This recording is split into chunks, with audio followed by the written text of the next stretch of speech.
நாளை தை மாத வெள்ளிக்கிழமையில் பிரதோஷ வழிபாடு.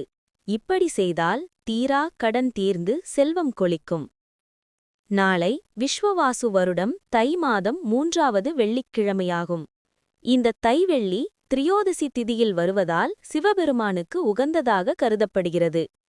பிரதோஷ நாளில் சிவபெருமான் வழிபாடு மேற்கொண்டால் தீராத கடன்கள் தீரும், செல்வம் கொளிக்கும் என்பது நம்பிக்கை. தோஷங்கள் அனைத்தும் விலகி பாவங்கள் அனைத்தும் நீங்கி கேட்ட வரம் கேட்டபடி கிடைக்கக்கூடிய இந்த பிரதோஷ நாளில் சிவபெருமானை எப்படி வழிபடுவது? தை மாத வெள்ளிக்கிழமையில் வரக்கூடிய பிரதோஷ தினம் சுக்கிரவார பிரதோஷம் என்று கூறப்படுகிறது. பொதுவாக சோமவார பிரதோஷம் மற்றும் சனி பிரதோஷம் ரொம்பவே விசேஷமானது. இந்த தை மாத வளர்பிறை வெள்ளிக்கிழமையில் வந்துள்ள பிரதோஷத்தன்று முழு நாளும் விரதமிருந்து சிவபெருமானுக்கு வில்வ இலைகளால் அர்ச்சனை செய்து வழிபட்டு வருபவர்களுக்கு எத்தகைய கடன்களும் எளிதாக தீரும் என்கிறது சாஸ்திரங்கள். கடன் தொல்லையால் அவதிப்படுபவர்கள், சுபகாரியத் தடைகள் உள்ளவர்கள், தோஷங்களால் ஏற்படக்கூடிய பிரச்சனைகள் அனைத்தும் நீங்க இந்த நல்ல நாளை தவறாமல் சிவ வழிபாடு செய்து பயன்படுத்திக் கொள்ளலாம். பிரதோஷத்தன்று மாலை 4:30 மணி முதல் 6 மணி வரையிலான காலகட்டத்தில் சிவன் கோவிலுக்குச் சென்று அங்குள்ள சிவபெருமானை கண்குளிர தரிசனம் செய்து அபிஷேகப் பொருட்களை தானம் செய்வதன் மூலம் நமக்கு தீராத தோஷங்கள் அனைத்தும் தீர்வதாக ஐதீகமுண்டு.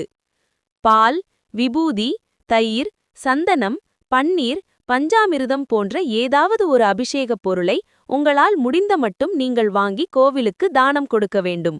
நீங்கள் வாங்கிக் கொடுக்கும் அபிஷேகப் பொருளைக் கொண்டு மூலவருக்கு அபிஷேகம் நடக்கும் பொழுது கண்குளிர தரிசிக்க வேண்டும்.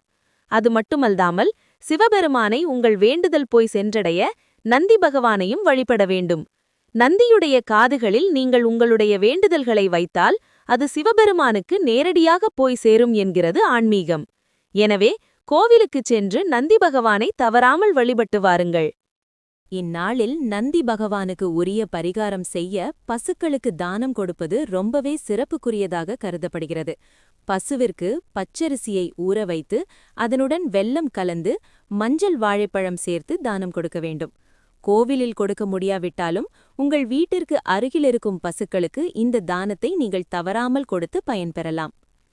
தெரியாமல் கூட வில்வ இலைகளால் பிரதோஷ தினத்தில் அர்ச்சனை செய்தால் செய்த புண்ணியங்கள் யாவும் இரட்டிப்பாகும். எனவே வீட்டில் அல்லது கோவிலில் சிவனுக்கு கட்டாயம் வில்வ அர்ச்சனை செய்யுங்கள். இதற்காக முன்கூட்டியே வில்வ இலைகளை வாங்கி வைத்துக் கொள்ளுங்கள்.